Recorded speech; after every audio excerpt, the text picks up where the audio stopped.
Hello दोस्तों, स्वागत है आपका मेरे यूट्यूब चैनल पे। दोस्तों, आज मैं इस वीडियो में आप लोगों के सामने रखूंगी भक्ति काल के बारे में कुछ विस्तार पूर्वक चीज़ें, जो चीज़ें हमको पता नहीं है। शायद कुछ लोगों को पता हो, कुछ लोगों को नहीं हो, तो उनके लिए ये वीडियो काफ़ी फ़ायदेमंद होने वाली है।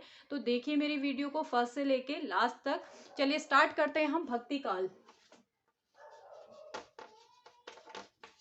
भक्ति काल, देखिए भक्ति काल के अन्य नाम क्या है।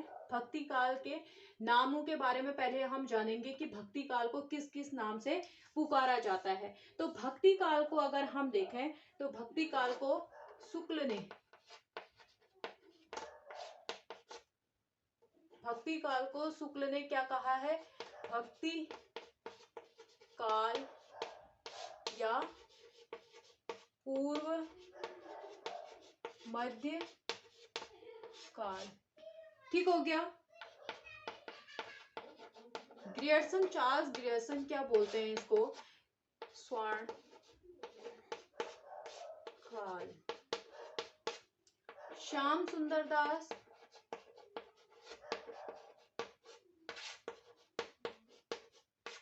स्वर्ण युग। ठीक, श्याम सुंदर दास क्या बोलते? अब राम विलास शर्मा लोक जागरण काल। लोक जागरण काल कौन कहते हैं? रामविलास शर्मा। वहीं हजारी प्रसाद जी कहते हैं, हजारी प्रसाद लोक जागरण। लोक जागरण ये हमारे भक्ति काल के क्या है दोस्तों? नाम है, अलग अलग विद्वानों के अनुसार। अब इसमें हम लेंगे सीधे रामचंद्र शुक्ल के अनुसार, जिसको सभी ने स्वीकार किया है। तो इन्होंने बोला है भक्ति काल या पूर्व मध्य काल।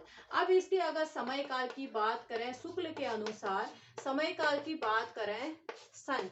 पहले तो हम सन में बात करेंगे, सन और संवत। संवत क्या होता है? 57 वर्ष आगे निकलता है सन से, और सन क्या होता है? 57 वर्ष पीछे होता है संवत से।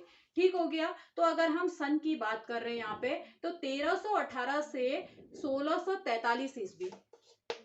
1318 से 1643 ईस्वी ये है शुक्ल के अनुसार। और अगर संवत की बात करें 1375 से 1700 तक। ठीक है, 1375 से 1700 तक ये हमारा क्या है? भक्ति काल। अब देखिए भक्ति काल में मैंने आपको बताया कि भक्ति काल के नाम किस विद्वान के द्वारा क्या बोला गया। ग्रियर्सन और इनको देखिए, इनमें कंफ्यूजन वाला है। ग्रियर्सन ने बोला है स्वर्ण काल, वहीं श्याम सुंदर दास जी बोलते हैं स्वर्ण युग। काल और युग का फर्क है। रामविलास शर्मा बोलते हैं लोक जागरण काल, वहीं हजार प्रसाद बोलते हैं लोक जागरण। हजारी प्रसाद ने सिर्फ लोक जागरण बोला है, लेकिन रामविलास ने लोक जागरण काल बोला है उसको। ठीक, अब अलग अलग विद्वानों के अनुसार अगर हम देखेंगे तो काल विभाजन, समय काल भी अलग अलग है। लेकिन हम सर्वमत से सबसे जो सर्वमान्य माना जाता है, ठीक है, जिसको हिंदी साहित्य हमारा सर्वमान्य मानता है, सारे साहित्यकार जिसको मानते हैं, तो उसको लेंगे शुक्ल के अनुसार, जिनमें उन्होंने समय काल बता रखा है। सन में दे रखा है उन्होंने 1318 से 1643 ईस्वी। संवत में दे रखा है 1375 से 1700 तक। अब देखिए आपको क्या करना है, आपको एक डेट ले लेनी है। ठीक हो गया। अगर ईस्वी में आपने डेट ले रखी है, ईस्वी में आपने डेट आपको याद है 1318, इसमें आपको अगर संवत निकालना है तो क्या करोगे? 57 वर्ष इसमें ऐड कर दोगे। फिर 6 7, ये हमारा क्या आ गया? ये हमारा संवत में आ गया। ठीक हो गया। इसमें 57 वर्ष से ईस्वी में आपको क्या करना है दोस्तों? 57 वर्ष क्या कर देना है? ऐड कर देना है। तो आपका संवत में निकल जाएगा, क्योंकि संवत क्या होता है? ईस्वी से 57 वर्ष क्या होता है? आगे चल रहा होता है। तो ऐसी इसी तरह से आप क्या करोगे? जो इसका अंतिम है इसमें भी क्या कर दोगे? 57 वर्ष ऐड कर दोगे। ठीक हो गया। बस ये आपका संवत आ गया। तो कहने का मतलब ये है, जो इस तरह से मैंने आपको बताया है, इसको ऐड करके इसमें आपको एक ही डेट याद रखनी है, या तो संवत में याद कर लीजिए या ईस्वी में कर लीजिए। अगर वहां पे आपको एग्जाम में संवत पूछा जाता है, आपको संवत याद नहीं है, सिर्फ ईस्वी है, तो ईस्वी वाले में क्या करोगे, 57 वर्ष आप ऐड कर लोगे। अगर वहां पे आपको संवत दिया है, आप सॉरी ईस्वी दिया है और आपको संवत याद है, तो इसमें आप माइनस कर दोगे 57 वर्ष, तो ईस्वी निकल जाएगा। ठीक है, ये हमारा याद करने का एक तरीका है। अब इसमें आगे बढ़ेंगे हम। ये तो हो गया हमारा भक्ति काल के नाम। अब भक्ति काल का उदय, भक्ति काल का उदय। देखिए, हमने आदिकाल पढ़ा था। आदिकाल में पृथ्वीराज चौहान को अंतिम हिंदू शासक माना जाता है भारतवर्ष का। ठीक है, तो उसके बाद क्या हुआ था, बाह्य आक्रमण यहाँ पे स्टार्ट हो गया था, यानी मुस्लिमों का आक्रमण स्टार्ट हो गया था, अरबों का आक्रमण हो गया था, मुस्लिम आ गए थे यहाँ पे, ईसाई आ गए थे, तो बहुत सारे जाति के लोग यहाँ पे आना शुरू हो गया था।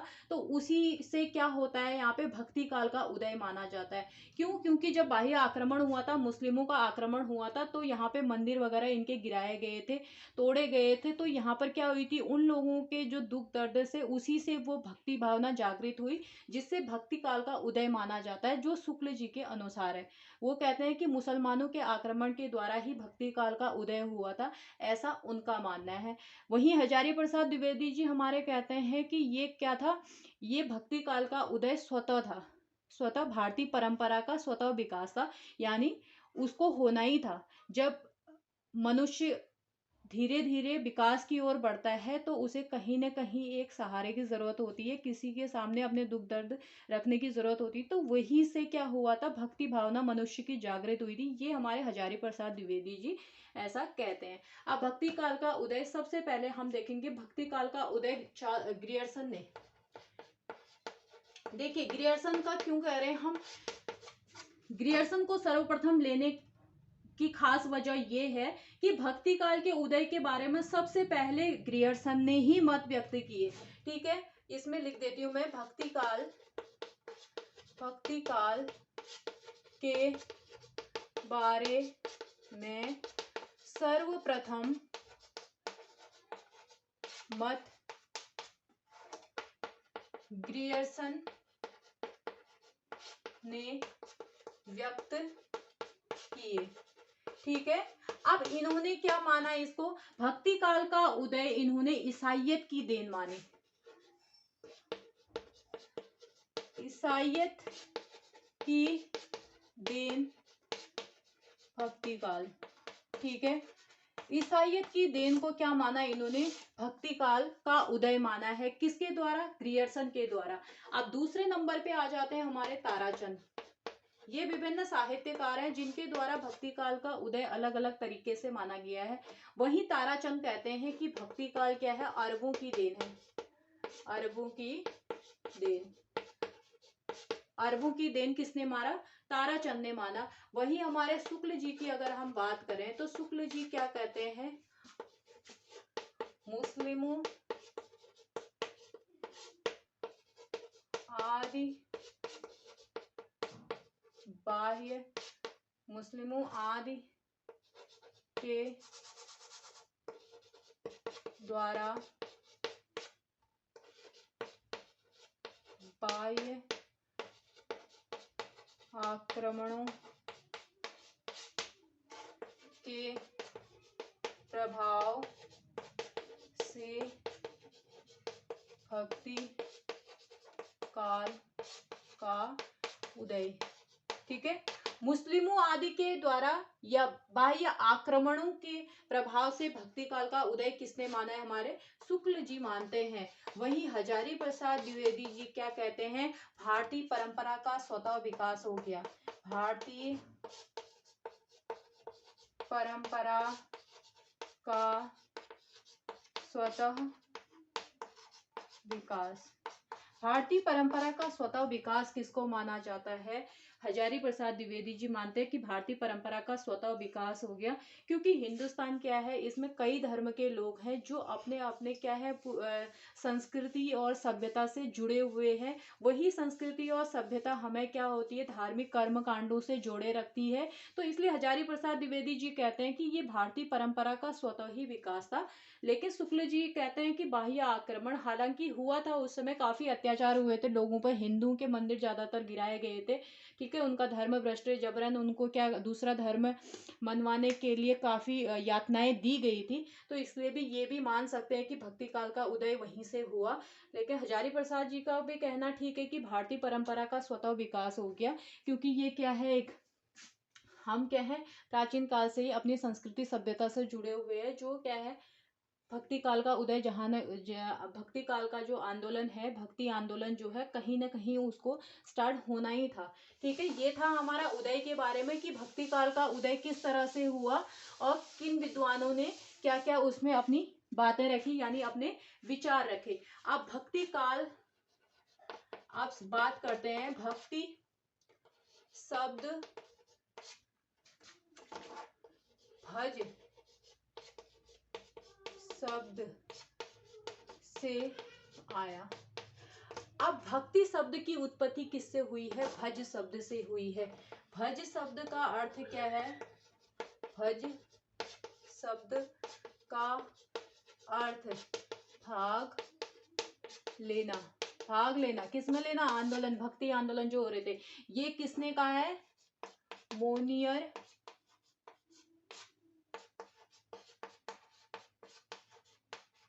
विलियम्स।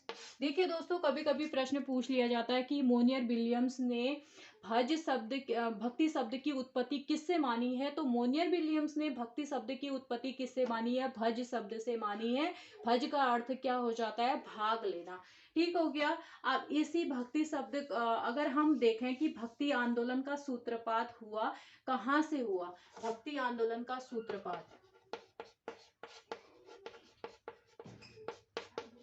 भक्ति आंदोलन का सूत्रपात, देखिए भक्ति आंदोलन का सूत्रपात में अगर हम देखें, इसमें कह सकते हैं कि वह काल जिसमें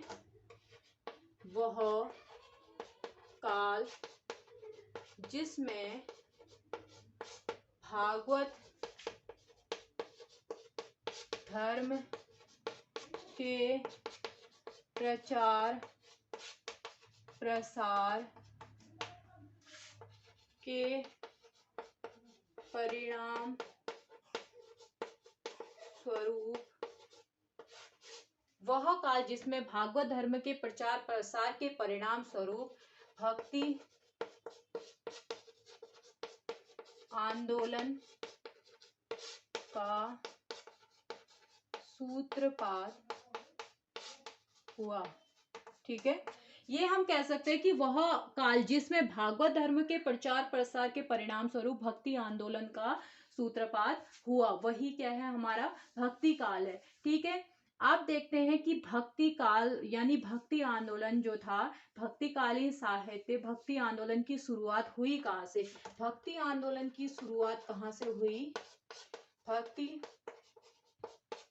आंदोलन की शुरुआत दक्षिण भारत के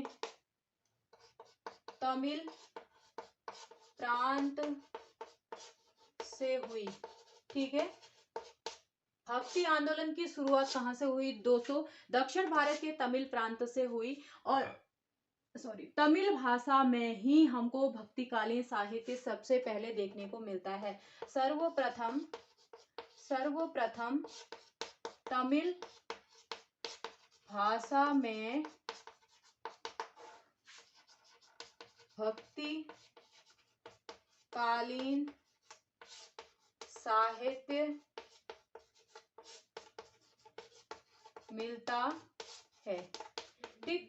ये हो गया हमारा भक्ति काल के बारे में कि भक्ति काल का उदय कहाँ से हुआ। भक्ति काल जो आज हम देख रहे हैं, जिसको हम पढ़ते हैं, जिसमें हमें अनेक कवि मिलते हैं, साहित्यकार मिलते हैं, अनेक भक्त कवि मिलते हैं, तो उनके बारे में और इसकी शुरुआत हुई कहाँ से, आखिर ये शुरू हुआ कहाँ से भक्ति आंदोलन? तो भक्ति आंदोलन की शुरुआत देखिए दोस्तों कहाँ से होती है, दक्षिण भारत के तमिल प्रांत से होती है।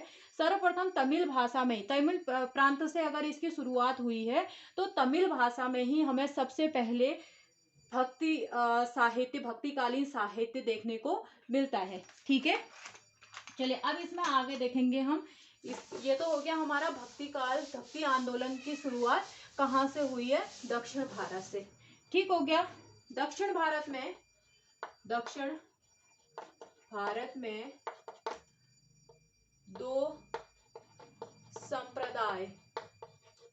दो संप्रदाय थे। कौन कौन सा? आलवार, नंबर 2 नैनार। ठीक है दोस्तों, ये हमारे क्या थे, दो संप्रदाय देखने को मिलते हैं। जहां से भक्ति आंदोलन की शुरुआत हुई वहीं पर हमको दो संप्रदाय देखने को मिलते हैं, आलवार और नैनार। इसमें पहले हम जानकारी प्राप्त करेंगे नैनारों के बारे में, नैनार संप्रदाय। ठीक है, नैनार संप्रदाय के बारे में क्या थे, ये शैव मतावलंबी थे, यानी शिव के उपासक थे, शैव मतावलंबी थे। ठीक है, और इनकी संख्या 63 थी। कितनी थी? 63। ठीक, इनकी संख्या कितनी थी दोस्तों? 63 थे। ये क्या थे? तमिलनाडु में इनका उद्भव हुआ था। तमिल प्रांत में इनका उद्भव हुआ था। तमिल प्रांत में इनका क्या हुआ था दोस्तों? उद्भव हुआ था किनका? नायनारों का। और इनकी संख्या क्या है? 63 है। ठीक, और ये क्या थे? नायनार का मतलब होता है विरक्त। ये क्या थे? सांसारिक दुनिया से, सांसारिक मोह माया से विरक्त रहते थे। आपने देखा होगा जो शैव भक्त होते हैं वो सांसारिक मोह माया से वैसे भी विरक्त ही होते हैं। तो नायनार क्या थे? विरक्त थे। ठीक हो गया। चलिए अब हम दूसरे के बारे में बात करेंगे। दूसरा संप्रदाय जो बहुत ही महत्वपूर्ण है, जिसको बोलते हैं हम अलवार संप्रदाय। अलवार संप्रदाय क्या था दोस्तों? ये वैष्णव भक्त थे। ये क्या थे? वैष्णव भक्त थे। वैष्णव भक्त थे और इनकी संख्या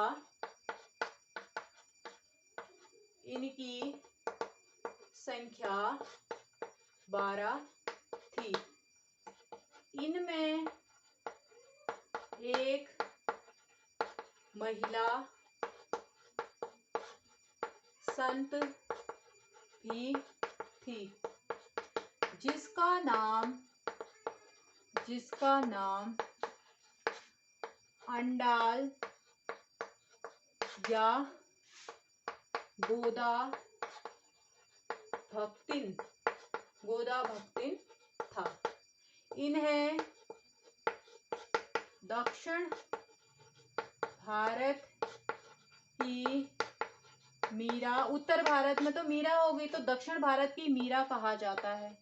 ये भी कृष्ण भक्त थी। इन्हें दक्षिण भारत की मीरा कहा जाता है। किनको? देखिए, आलवार क्या थे? वैष्णव भक्त थे। इनकी संख्या 12 थी। इनमें एक महिला संत भी थी जिसका नाम अंडाल यानी गोदा भक्तिन था। इन्हें दक्षिण भारत की मीरा कहा जाता है। ठीक हो गया। प्रथम आलवा संत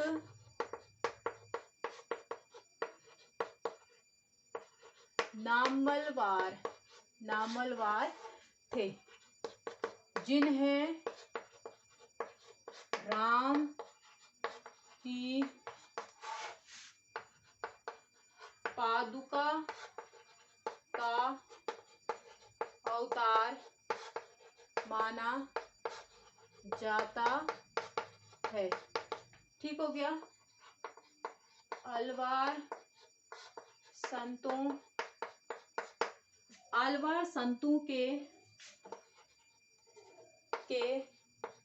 पदों का संकलन नाथ मुनि द्वारा दिव्य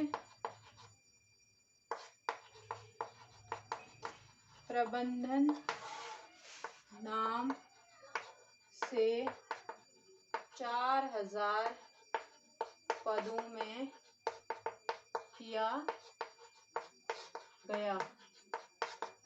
ठीक हो गया। और आलवार के भक्ति गान, आलवारों के भक्ति गान ज्ञानद्वीप नाम से विख्यात है। ज्ञानद्वीप नाम से प्रसिद्ध है। ठीक। अब देखिए दोस्तों,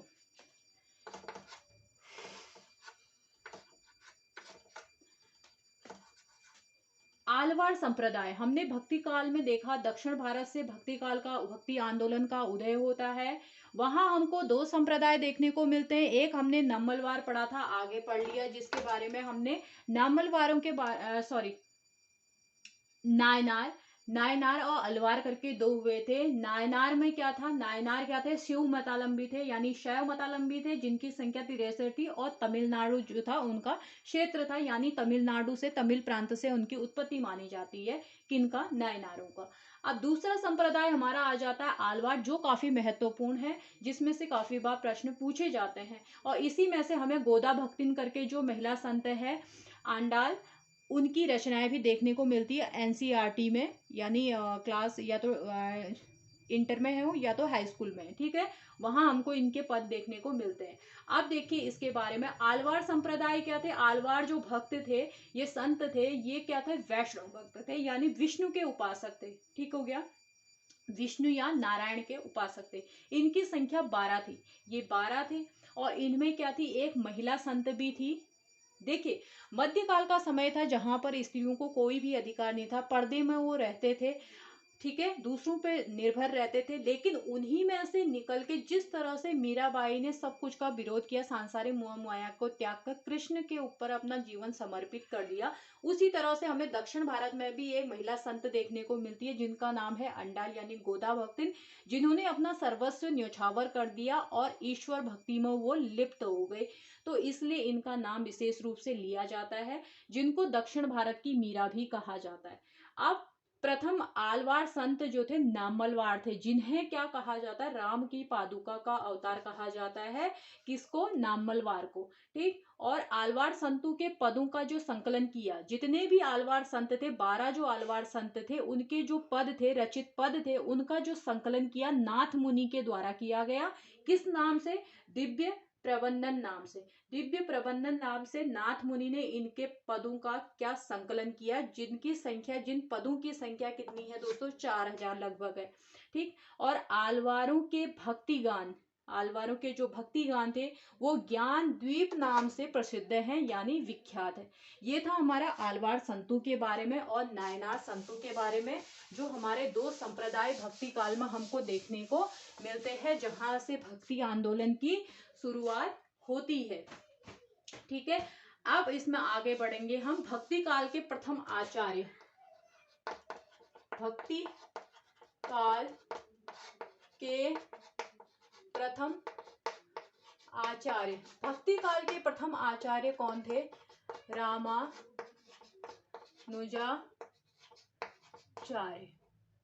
रामानुजाचार्य जी को भक्ति काल का क्या माना जाता है, प्रथम आचार्य माना जाता है। और भक्ति काल का सूत्रपात शंकराचार्य द्वारा किया गया। भक्ति आंदोलन का सूत्रपात शंकराचार्य द्वारा। उत्तर भारत में भक्ति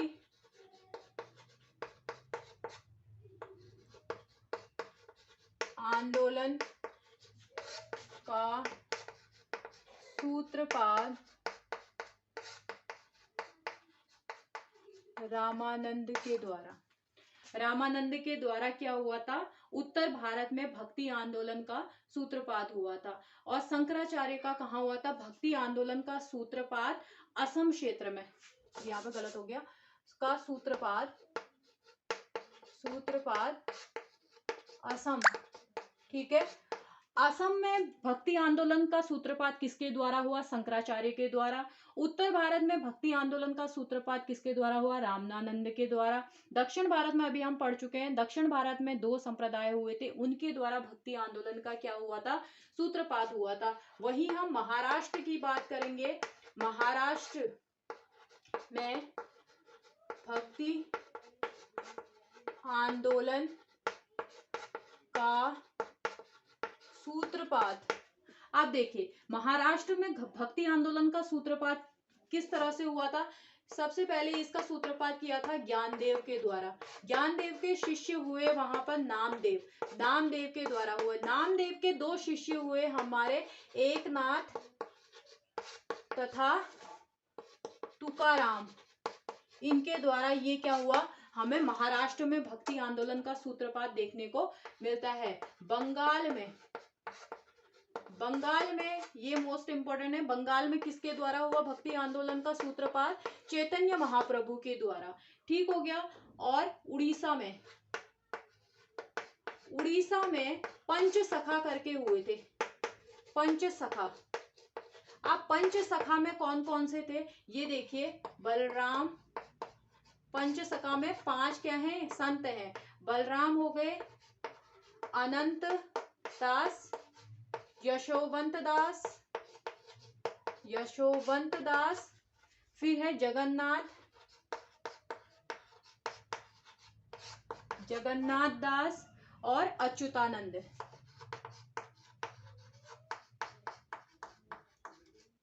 ठीक है दोस्तों, ये हमारा है भक्ति काल का उदय कहाँ पर किसके द्वारा हुआ, यानी सूत्रपात किसके द्वारा हुआ।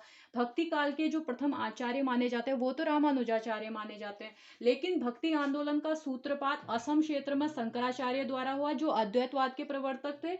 उत्तर भारत में भक्ति आंदोलन का सूत्रपात रामानंद जी द्वारा हुआ। महाराष्ट्र में भक्ति आंदोलन का सूत्रपात जो हुआ सर्वप्रथम ज्ञानदेव के द्वारा हुआ। ज्ञानदेव के बाद उनके जो शिष्य थे नामदेव, उनके द्वारा हुआ। नामदेव के बाद उनके शिष्य एकनाथ और तुकाराम, 2 इनके शिष्य थे, उनके द्वारा ये भक्ति आंदोलन का सूत्रपात हुआ। वहीं बंगाल की अगर हम बात करें तो बंगाल में चैतन्य महाप्रभु, उनके बारे में अनेक कथाएं भी विख्यात है वहां पे, तो उनके द्वारा क्या हुआ, भक्ति आंदोलन का सूत्रपात हुआ। और अगर हम उड़ीसा की बात करें, उड़ीसा में पंचसखा करके जो 5 हमारे संत थे उनके द्वारा हुआ। ये पंचसखा यानी ये 5 सखा थे, तो इनके द्वारा एक साथ उड़ीसा क्षेत्र में भक्ति आंदोलन का सूत्रपात किया गया, तो इसलिए इनको पंचसखा नाम दिया गया, जिसमें बलराम दास, अनंत दास, यशोवंत दास, जगन्नाथ दास, अच्युतानंद दास, ये क्या है, हमारे पंचसखा है। ये था हमारा भक्ति काल के आचार्यों के बारे में और सूत्रपात किसके द्वारा हुआ इसके बारे में। अब हम आगे बात करेंगे कि भक्ति काल को बांटा कितने भागों में गया है और भक्ति काल को क्या क्या नाम दिया गया है, ये बात करेंगे हम अगली वीडियो में। आज के लिए बस इतना ही। आशा करती हूँ दोस्तों जो भक्ति काल के बारे में थोड़ी बहुत जानकारी मैंने आप लोगों के साथ साझा की, आप लोगों को काफी पसंद आई होगी। नेक्स्ट वीडियो इसी भक्ति काल पे मैं लेके आऊंगी कि इसको किस तरह से विभाजित किया गया रामचंद्र शुक्ल जी के अनुसार और कौन कौन से कवि इसमें आते हैं। ठीक है, मिलते हैं अगली वीडियो में, तब तक के लिए धन्यवाद।